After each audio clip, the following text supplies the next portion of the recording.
So good morning friends. This is the third lecture of estimating and costing. Now we are going to see the detailed estimate or the types of detailed estimate or item rate estimate. In that the first one, if we see, it is revised estimate. The second one is supplementary estimate. The third one is supplementary and revised estimate. While the fourth one is annual repair or maintenance estimate. So we'll see these estimates one by one and actually the situation where these estimates are to be used. The first one is revised estimate. As the name itself suggests the meaning of the revised estimate. What is the meaning of revise? Once we finish the work, when we again do the same work with some difference, it is called as revise. In the same way, we are going to prepare here the revised estimate. The revised estimates are prepared when there is the change of the rates of material or labor or any type of item by more than 5 to 10%, or if the same thing may happen when the cost may be lower than the estimated cost. At that time, the revised estimates are to be prepared. First of all, the need of the revised estimate. Why it is needed? The revised estimate is needed because suppose we have submitted an quotation for the completion of the work, and suppose we have started with the work. At that time, what will happen? Suppose the work has been in mid, that means nearly 50% of the work has been completed, and we came across the situation that our rates of the sand at present situation, the rates of the sand have been increased by more than 100%. At that time, what will happen? The actual cost or the actual cost of the or the total cost of the work may exceed more than 5 to 10%. At that time, what will happen? Either the contractor may use the less sand, or in the same way, he may run away because he is not able to complete the work with the quotation he has quoted. At that time, what will happen?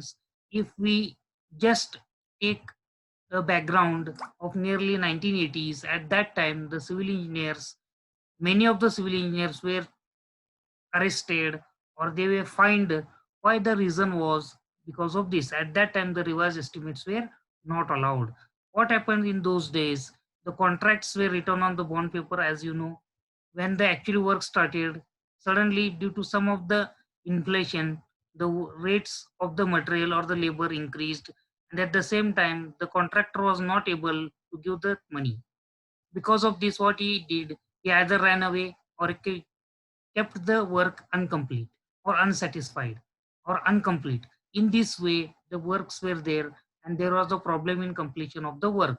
Due to this, after the study and the problems created in the civil engineering field, the government allowed us to produce the revised estimate. In this revised estimate, what we are going to do is we have to just take the quantity will remain same, all the things will remain same, only the increased cost we have to prepare. Increased cost we have to put in and prepare the new abstract, and we have to just give them how much amount is increased as compared to the estimate submitted initially. In this way, the revised estimate helps the engineer to complete the work satisfactorily and within the time. हे revise estimate जे आहे, हे revise estimate आपण कधी चालू करतो? Revise estimate करताना ज्यावेळेस कुठल्याही कामाचं एखादं आयटम असेल, त्याचं आयटमचा दर 5% किंवा 10% पेक्षा जास्त होतं किंवा कमी होतं. हे का करायला भाग पडलं? त्याचं कारण असं आहे की 1980च्या दशकात जर आपण बघितलं तर सिव्हिल इंजिनिअर्स किंवा हे जे कॉन्ट्रॅक्टर्स होते हे फार बदनाम झाले होते. हे बदनामीचं कारण असं होतं की त्यांनी बरेचसे कामं अर्धवट सोडायचे, पळून जाणे हा प्रकार फार वाढलेला. हे प्रकार वाढायच्या मागचं कारण ज्यावेळेस अभ्यास केलं गेलं, त्यावेळेस असं लक्षात आलं, की जे कॉन्ट्रॅक्ट्स असतात ते बॉन्ड पेपरवर लिहिले जातात. बॉन्ड पेपरवर एकदा लिहिलं गेलं, की मालक कुठल्याही परिस्थितीत कामाचे दर वाढवून देत नव्हते आणि कामाचे दर वाढवून न दिल्यामुळं कॉन्ट्रॅक्टरला पण अवघड व्हायचं किंवा सिव्हिल इंजिनिअरला पण अवघड व्हायचं ते काम कंप्लीट करायला. ते काम कंप्लीट न झाल्यामुळं ते घाबरून पळून जायचे किंवा एकतर त्यांना अटक व्हायची. अशा पद्धतीनं ते फार मोठ्या प्रॉब्लेममध्ये फसत जात होते. ते फसू नये यासाठी गव्हर्नमेंटनं काय केलं, रिवाज एस्टिमेट नावाची एक गोष्ट त्यांनी इंट्रोड्यूस केली. ज्यात आपण नवीन एस्टिमेट करायचं. नवीन म्हणजे जे दर वाढलेत फक्त त्याचीच करायचे. क्वांटिटीज तेच राहतात. फक्त आपल्याला काय बदलावं लागेल, जे वाढलेले दर आहेत ते बदलून जुनं एस्टिमेट आणि नवीन एस्टिमेट यात कंपॅरिझन करून किती फरक आहे याचं एक सेपरेट स्टेटमेंट तयार करून ते आपल्याला वरती म्हणजे वरच्या ऑफिसला आपल्याला सँक्शनिंग करायला पाठवावं लागतं.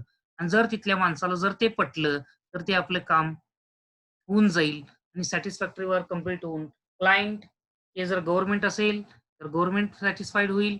जर प्रायव्हेट लोकं असतील, तर ते प्रायव्हेट लोकं पण सॅटिस्फाय होतील. त्यामुळं एक लक्षात ठेवा, ज्यावेळेस आपण कुठलंही बॉन्ड, कॉन्ट्रॅक्ट असतं ते बॉन्डवर लिहून देतो, त्यावेळेस शेवटी एक क्लॉज टाकायचं, revise estimates will be added if necessary.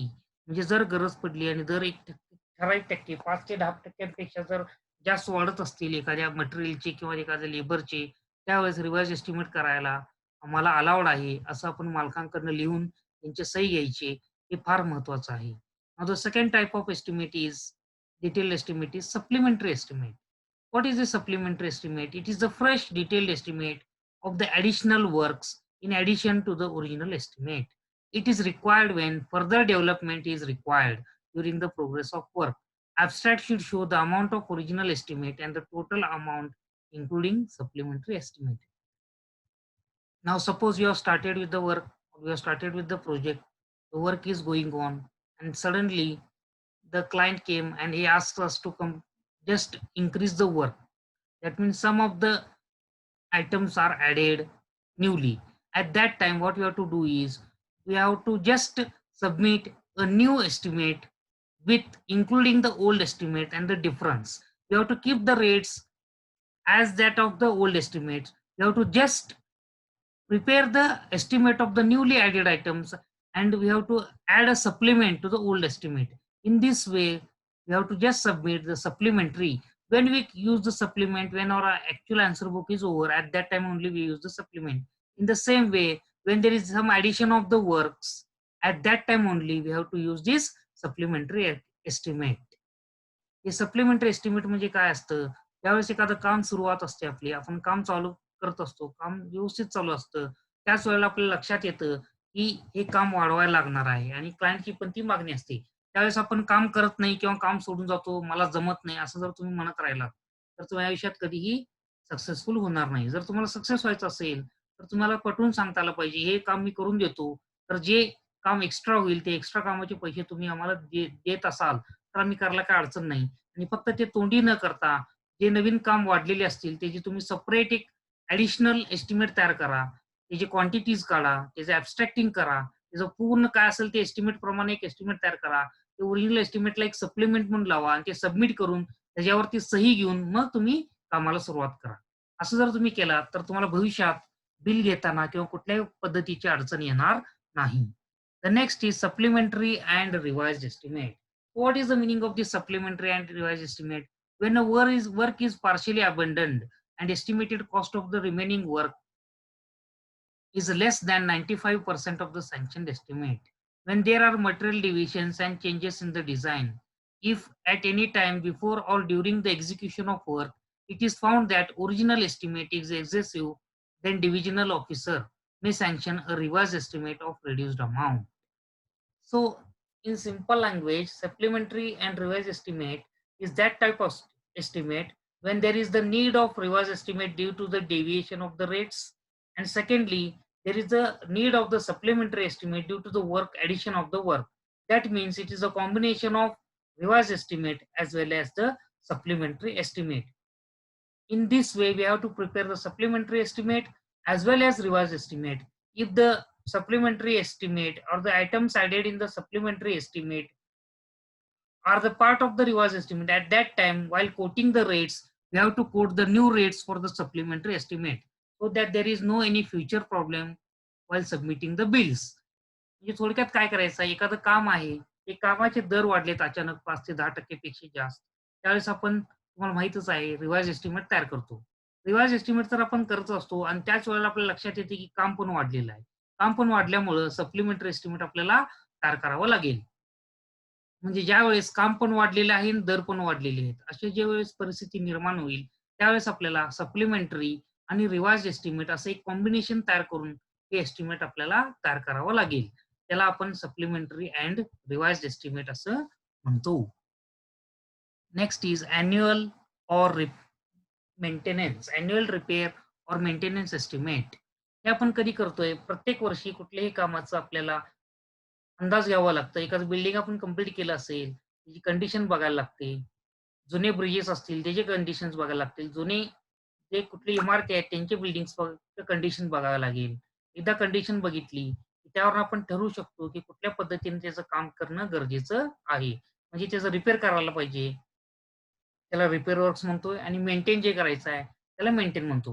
Very simple example is maintenance. Maintenance कधी म्हणजे पेंटिंगचे जे वर्क आहे, त्याला आपण मेंटेनन्समध्ये धरू शकतो. आणि प्लास्टरिंग वगैरे निघालेलं असतं. निघालेल्या प्लास्टरिंगला आपण परत खरडून काढून नवीन प्लास्टरिंग जर आपण करत असू, तर त्याला रिपेअरिंग म्हणतो. पाईप गंजलेले असतात प्लंबिंगचे, ते बदलले, that is comes under repair. The same way electrification जर 10 वर्षापूर्वीचं असेल, तर आपण पूर्ण सगळं वायरिंग परत बदलून घेतो. It also comes under the repair works. Very simple example of repair, difference between maintenance and repair. When we go to the saloon for a haircut, that is very, it is a part of maintenance. And when we go for to a doctor to get repaired ourselves, that is nothing but a type of repair works. म्हणजे एकदम सोप्या भाषेत सांगतो तुम्हाला. ज्यावेळेस आपण एखादं घर बांधतो, एखादं बिल्डिंग बांधतो, एखादं ब्रिज बांधतो, एखादं मोठं प्रोजेक्ट स्ट्रक्चर बांधतो, त्यावेळेस आपल्याला लक्षात येतं, की प्रत्येक वर्षानंतर त्यात थोडीशी काहीतरी कामं निघत राहतात. ती छोटी कामं आहेत, ते मेंटेनन्सशी संबंधित आहेत. त्याला आपण मेंटेनन्स सेपरेट एस्टिमेट तयार करावं लागतं आणि रिपेअर करायचं जे काम आहे, त्याला रिपेअर करावं लागतं. जर एकदम सिंपल उदाहरण द्यायचं झालं असेल, जर आपण ज्यावेळेस आपण कटिंगच्या दुकानात जातो आणि कटिंग करून घेतो, त्याला आपण मेंटेनन्स म्हणू शकतो, एकदम सिंपल भाषेत सांगायचं झालं. आणि ज्यावेळेस आपण डॉक्टरकडे जातो, काहीतरी आजारी आले म्हणून, डॉक्टरकडनं औषध घेऊन आपण स्वतःची तब्येत व्यवस्थित करून घेतो, त्याला रिपेअर वर्क्स म्हणतात. अशा पद्धतीनं मेंटेनन्स आणि रिपेअरमध्ये एकदम सिंपल भाषेत आपण डिफरन्शिएट करू शकतो.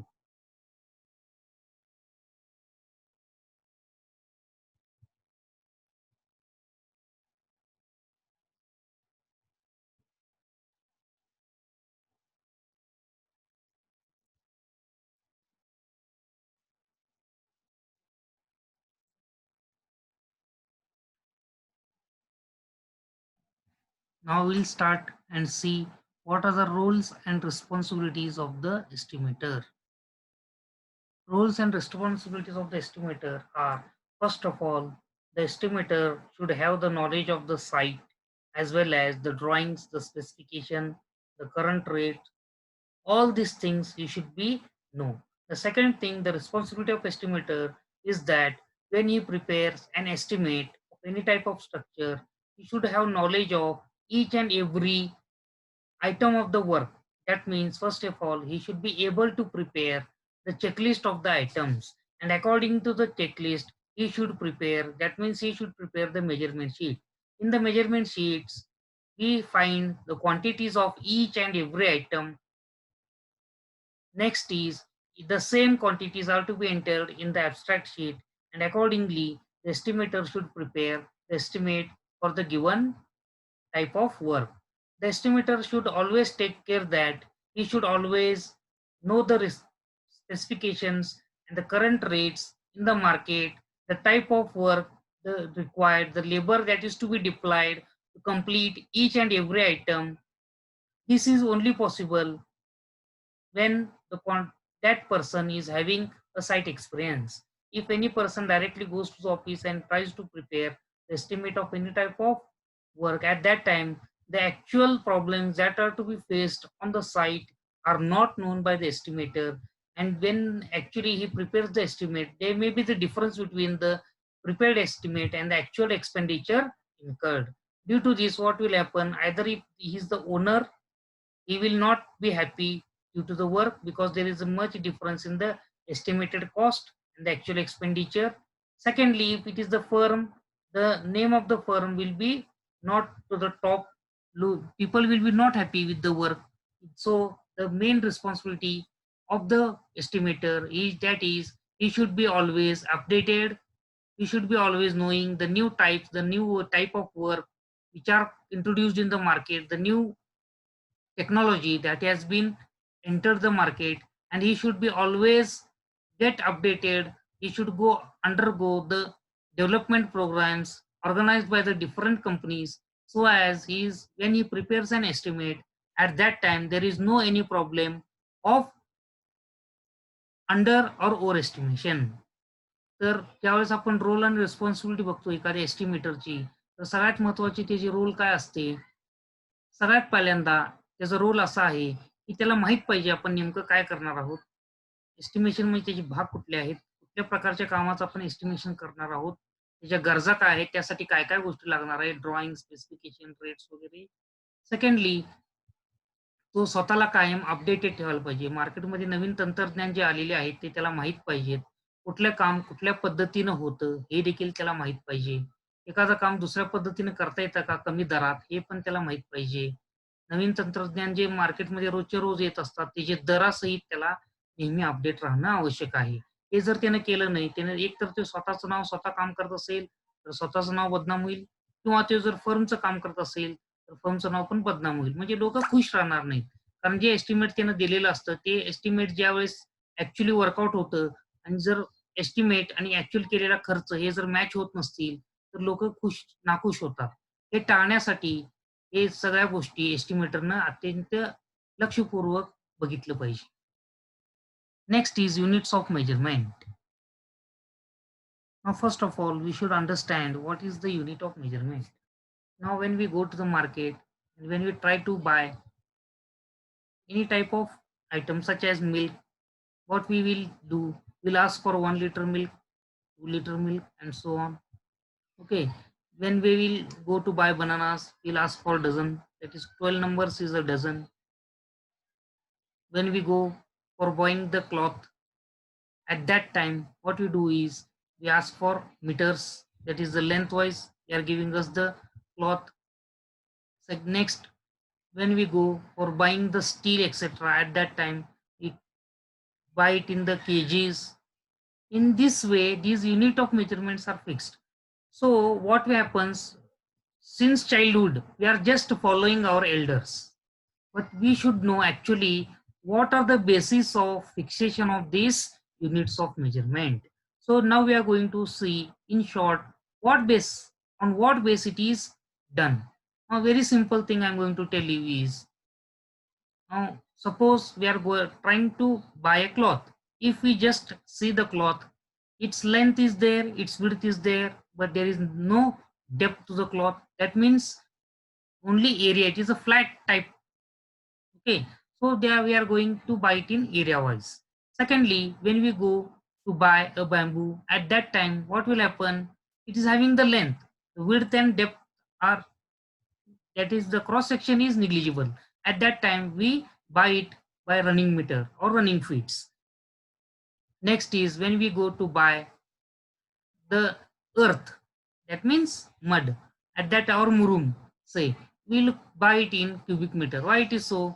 When we dig, excavate the material, or when we just cut the earth from any type of hills or anything else, at that time we come across that, what will happen, the buckets are filled and those buckets are emptied in the dumper, and the dumpers, we just take the size by length, width and depth, and accordingly we calculate the murum or that mud or that soil in cubic meter.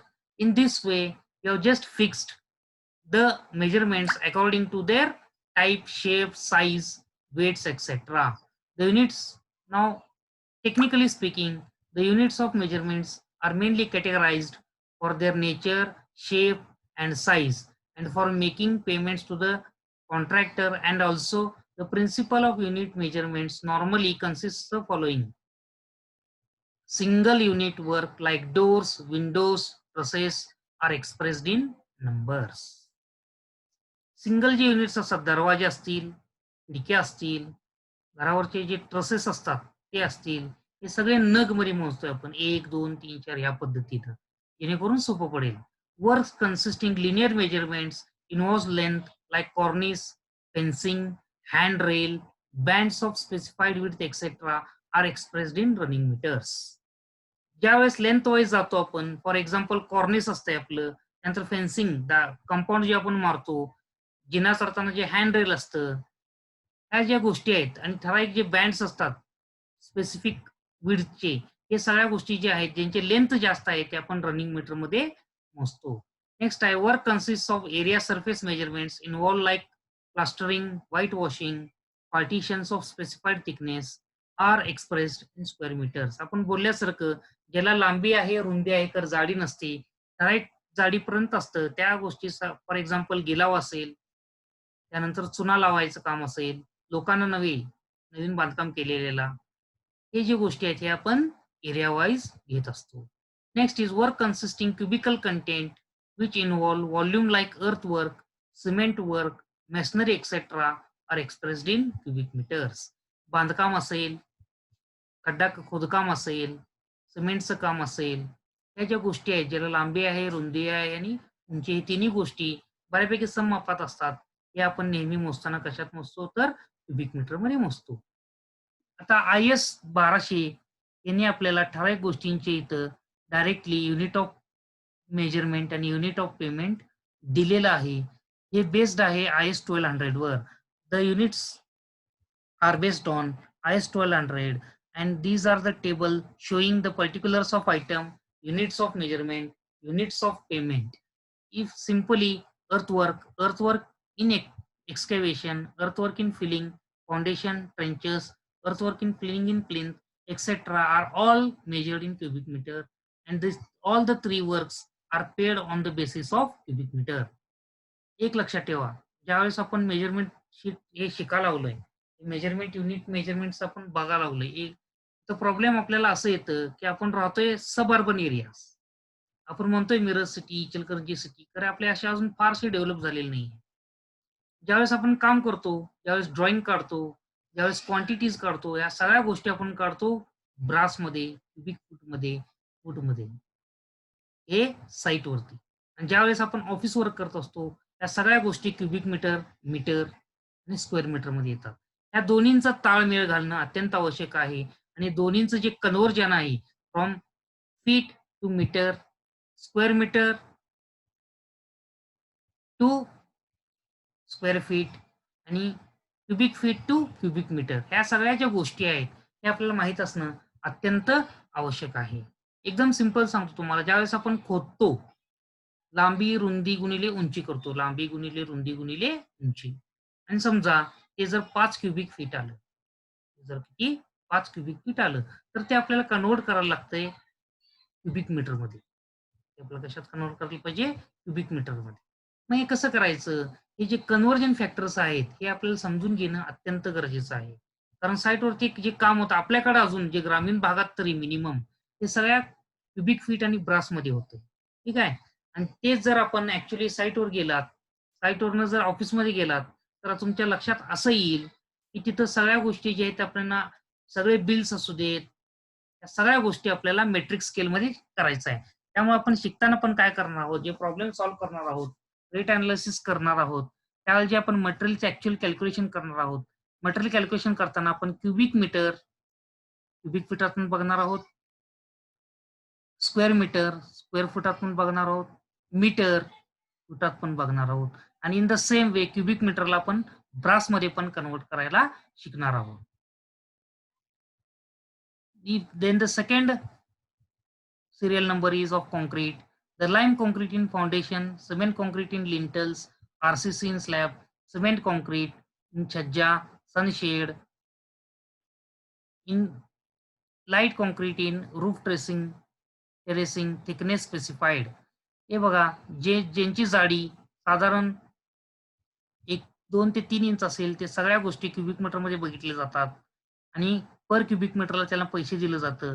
खरं जर टेरेसिंगसाठी किंवा छान दिसण्यासाठी जे आपण काँक्रीटची कामं करतो, पडदे वगैरे वाटायची कामं करतो एकदम बारीक, हे सगळे स्क्वेअर मीटरमध्ये घ्यायचे आहेत आणि पैसे देताना पण पर स्क्वेअर मीटरमधनंच द्यायला लागतं आपल्याला. अशा पद्धतीने हे जर तुम्ही टेबल बघत गेला, डॅम प्रूफ कोर्स आहे, स्क्वेअर मीटरमध्ये द्यायचा आहे. ब्रिक वर्क जे आहे ते क्युबिक मीटर द्यायचे आहेत 0.23 पासून, आणि छोटे जर बांधकाम असतील, 1 ब्रिक वर्क वगैरे असेल, तर ते सगळं स्क्वेअर मीटरमध्ये द्यायचं आहे. स्टोन वर्क असेल ते सगळं क्युबिक मीटरमध्ये द्यायचं आहे आणि पैसे पण पर क्युबिक मीटरमध्ये द्यायचं आहे. अशा पद्धतीने हे आपल्याला टेबल तयार दिलेलं आहे. हे टेबल मी तुम्हाला फॉरवर्ड करतोय. Next is the rule for the measurement. Now certain rules are given to us while measuring the any type of items, because once we measure any type of item, we have to directly enter it in the measurement sheet, that to directly through ink pen, that is blue, maybe black, anything else, but you have to directly enter it, and there is no deletion permitted. ज्यावेळेस आपण measurement घेतो ते directly आपल्याला measurement sheet मध्ये उतरावं लागतं. म्हणजे कुठल्याही पद्धतीने इंक पेन लिहायला लागतं. एकदा लिहिलेलं तर ते खोडायला आपल्याला अलाउड नसतं. त्यामुळे अतिशय शांत डोक्यानं, अतिशय व्यवस्थित त्याचे रूल्स समजून जर आपण मेजरमेंट्स घ्यायला लागलो तर आपल्याला भविष्यात कुठल्याही पद्धतीचे प्रॉब्लेम्स येण्याची शक्यता कमी राहते. तर ते कुठले रूल्स आहेत? तर बघा, पहिल्यांदा the rules of measurement of each item are invariably described in IS 1200. However, some of the general rules are listed below. Measurement shall be made for finished item of works, and description of each item shall include material, transport, labor, fabrication tools and plants, and all types of overheads for finishing the work in required shape, size, and specification. So, what they have told is each and every item should be described in detail, including their thickness, length, width, type of material, from where the material has been transported, how the fabrication has been done, which tools and plants are used, which are the overheads that came across while completing the work, which the shape of the work, the size of the work, and the specification of the work. All these things should be in written form. In booking, the order shall be in sequence of length, breadth, and height or thickness. All the work shall be measured subject to the following tolerances. हे बघा, कधी पण measurement sheet भरताना सगळ्यात पहिल्यांदा आपण लांबी लिहितो, दॅट इज लेंथ. दुसऱ्यांदा लिहितो विड्थ म्हणजे रुंदी. तिसरा असतं हाईट किंवा डेप्थ. त्या पद्धतीने लिहिलं लागतंय. आणि कुठलंही काम सिव्हिल इंजिनिअरिंग मध्ये करत असताना एक लक्षात घ्या, एरर्स असतात. मिस्टेक्स आणि एरर्स मध्ये लक्षात काय फरक आहे? The mistakes are done due to the carelessness, whereas the errors are due to the human property or due to the human behavior, which are actually due to not the carelessness, but because of the while reading all these things, these are called as error. तर ते tolerance दिलेलं आपल्यात, म्हणजे एखादं कुठलंही माप घेत असताना त्यात किती थोडंफार जे चूक आहे ते कितीपर्यंत चूक असेल तर ते खपून घेतलं जाईल हे त्यांनी दिलेलं आहे. तर लिनियर मेजरमेंट जे असतील त्याला 0.01 मीटर पर्यंत आपल्याला अलाव केलेलं आहे. 0.01 मीटर म्हणजे 1 सेंटीमीटर पर्यंत जर आपण घेताना मागं पुढे झालं असेल, समजा 100 सेंटीमीटर एखाद्या भिंतीचं लांबी आहे आणि आपण घेताना चुकून 99 घेतलं किंवा 101 सेंटीमीटर असं घेतलं तर ते अलाउड आहे. म्हणजे ते आपल्याला काय अडचणी येत नाही. In the same way, area shall be measured to the nearest of 0.01 square metre. जे एरिया असतील ते पण 0.01 म्हणजे 1 स्क्वेअर सेंटीमीटर. 100 असेल तर 99 स्क्वेअर सेंटीमीटर चालतंय, 101 चालतंय. खरं 98 वगैरे चालत नाही.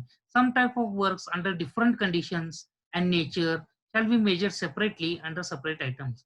ठराविक ज्या गोष्टी असतात लक्षात घ्या. ते मेजर करताना तिथे कंडिशन्स लक्षात घेणे अतिशय आवश्यक आहे.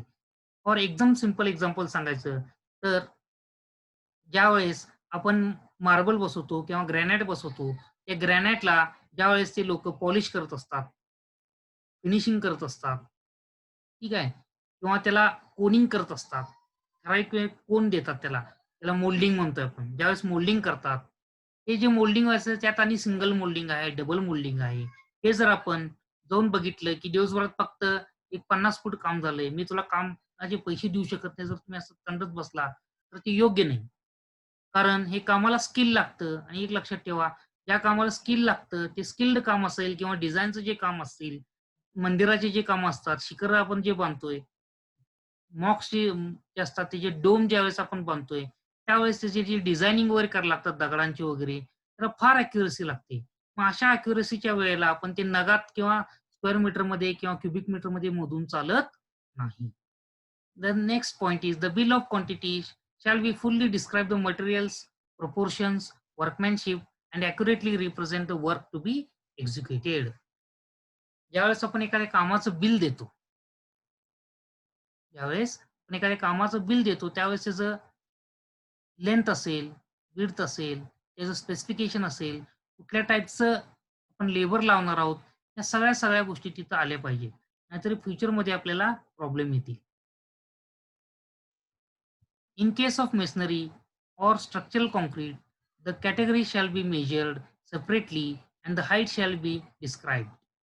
त्यावेळेस आपण दगडी बांधकाम करतोय किंवा कॉन्क्रीट स्ट्रक्चरल असतं, त्यावेळेला आपण काय करायचं आहे, हाईट्स मोजायचा आहेत आणि बाकीच्या ज्या गोष्टी आहेत, हे सेपरेटली आपण लिहून ठेवायचं आहे. अशा पद्धतीनं आपल्याला कामं करायची असतात. Methods of taking out quantities. The quantities like earthwork, foundation, concrete, brickwork in plinth, and superstructure, etc., can be worked out by any of the following methods: long wall, short wall method, center line method, partly center line, and short wall method, long wall, short wall method. In this method, the wall along the length of the room is considered to be long wall, while the wall perpendicular to the long wall is said to be short wall. अशा पद्धतीने सांगितलेलं आहे. आता आपल्याला ठराविक गोष्टी सांगितलेल्या आहेत, हे आता आपण बघितलेलं आहे, क्वांटिटीज काढणे हे वगैरे सगळं. मग हे काढत असताना एक लक्षात ठेवा, आपल्याला एक्सकेव्हेशनची क्वांटिटी काढावं लागेल. खाली फाउंडेशनमध्ये जे आपण काँक्रीट घालणार आहोत ते करायला लागेल. ब्रिकवर्क असेल, बांधकाम असते ते प्लिंथमध्ये ते, सुपरस्ट्रक्चर असते. या सगळ्या गोष्टीचं आपल्याला कॅल्क्युलेशन्स करायचे आहेत. कॅल्क्युलेशन करण्यासाठी आपण मेनली आपल्या सिलेबसमध्ये किंवा आपल्या करिक्युलममध्ये 2 मेथड्स दिलेले आहेत. As far as diploma is concerned, long wall short wall method and center line method, these both two methods are sufficient. But if we go for the complicated type of structures whose quantity is to be calculated, at that time sometimes partly methods are to be used. ज्यावेळेस अतिशय complicated structures असतात त्यावेळेस एकतर long wall short wall method किंवा central line method असं वापरून चालत नाही. अशा वेळेला आपल्याला काय करावं लागेल, अशा वेळेला एक गोष्ट लक्षात ठेवा, थोडंसं long wall, short wall method जिथं गरज असेल, जिथं सूट होईल तिथं, आणि थोडंसं सेंटर लाईन मेथड ज्या पद्धतीनं जे सूट होईल त्या पद्धतीनं आपल्याला वापरत जावं लागेल. हे जर आपण असं करत राहिलो तर आपण ना भविष्यात कुठल्याही पद्धतीनं एस्टिमेशन आणि कॉस्टिंग करताना अडचणी येणार नाही. Thank you very much. Tomorrow will go for the next.